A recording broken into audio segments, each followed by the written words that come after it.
श्री कृष्ण कहते हैं कि अगर कोई मनुष्य अपनी पत्नी के साथ बैठकर भोजन करता हो, अपने बिस्तर पर बैठकर भोजन करता हो, गुस्से में या फिर खुश होकर भोजन करता हो, तो ये सारे मनुष्य मृत के समान माने जाते हैं। तो आइए वीडियो शुरू करते हैं। विष्णु पुराण के अनुसार भोजन शुरू करने से पहले थोड़ा सा अन्न भूमि पर रखना चाहिए, ताकि देवता, पशु, पक्षी, सर्प, दैत्य तथा प्रेत, पिशाच जो अपने कर्म बंधन से बंधे हुए हैं, उन सभी को अन्न की प्राप्ति हो।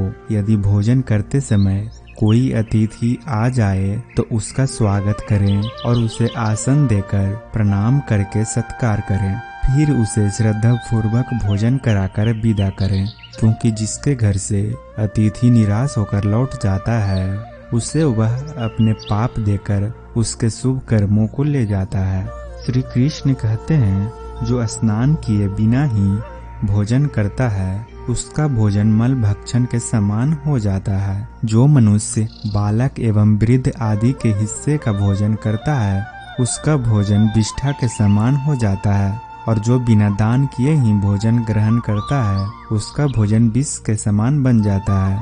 मनुष्य को कभी भी दुराचारी व्यक्ति द्वारा किया गया अथवा दूसरों द्वारा अपमानित करके दिया गया भोजन कभी भी ग्रहण नहीं करना चाहिए। मनुष्य को चाहिए कि परोसे हुए भोजन का अग्रभाग अग्नि को देकर ही भोजन करना चाहिए।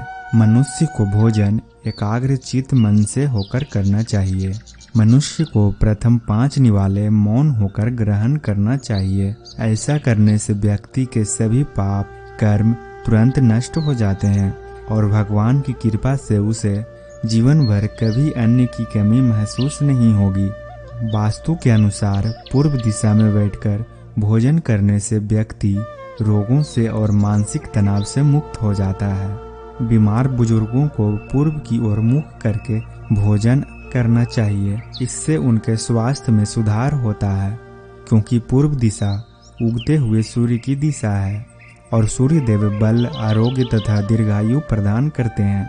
अगर कोई व्यक्ति व्यवसाय में तरक्की चाहता है अथवा नौकरी की तलाश में है, तो उसे उत्तर दिशा की ओर मुख करके भोजन करना चाहिए, क्योंकि उत्तर दिशा माँ सरस्वती की दिशा है। इससे उस व्यक्ति को कार्यों में सफलता प्राप्त होती है। ध्यान रहे कि दक्षिण दिशा की ओर मुख करके भोजन कभी नहीं करना चाहिए। यह दिशा यम की दिशा है। वास्तु शास्त्र के अनुसार टूटे फूटे बर्तनों में भोजन नहीं करना चाहिए। यह दुर्भाग्य को निमंत्रण देता है। भोजन हमेशा स्वच्छ थाली में ही करना चाहिए। गंदी थाली में भोजन करने से जीवन में दुर्भाग्य आता है। भोजन का अपव्यय करना शास्त्रों में अनर्थ माना गया है। इसीलिए थाली में जितना आवश्यक हो उतना ही भोजन लें। अगर कोई व्यक्ति साथ में भोजन कर रहा हो तो उसका भोजन समाप्त होने तक उठकर नहीं जाना चाहिए। इससे पितृदेव नाराज हो जाते हैं। भोजन के बाद थाली में हाथ धोना अनुचित माना गया है। थाली में हाथ धोने से अन्न का अपमान होता है। भोजन के बाद थाली में हाथ धोने वाले लोग नीचे योनि में जन्म लेते हैं। सबसे महत्वपूर्ण बात ध्यान रहे कि व्यक्ति को बिस्तर पर बैठकर कतई भोजन नहीं करना चाहिए। ऐसा करने से व्यक्ति कई प्रकार के रोगों से ग्रसित हो सकता है। भोजन केवल जमीन पर आसन बिछाकर उस पर बैठकर ही करना चाहिए। भोजन करते समय दिशाओं का ध्यान रखना बहुत ही आवश्यक होता है। यदि गलत दिशा में बैठकर अथवा गलत दिशा में मुख करके भोजन करने से व्यक्ति को उसके अनिष्ट कारक परिणाम प्राप्त होता है।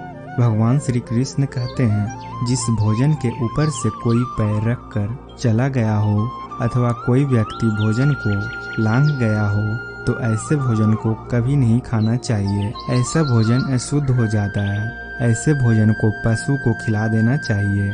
दूसरों के द्वारा लांघा गया भोजन खाने से मनुष्य की आयु कम हो जाती है और उसके शरीर में भिन्न भिन्न प्रकार के रोग उत्पन्न होते हैं। यदि अन्न में बाल निकलता है तो उसे ईश्वर को कभी प्रसाद के रूप में नहीं चढ़ाना चाहिए और न ही स्वयं खाना चाहिए। ऐसा भोजन प्रेतों को प्राप्त हो जाता है। मनुष्य को क्रोधित होकर भोजन कभी नहीं करना चाहिए। क्रोध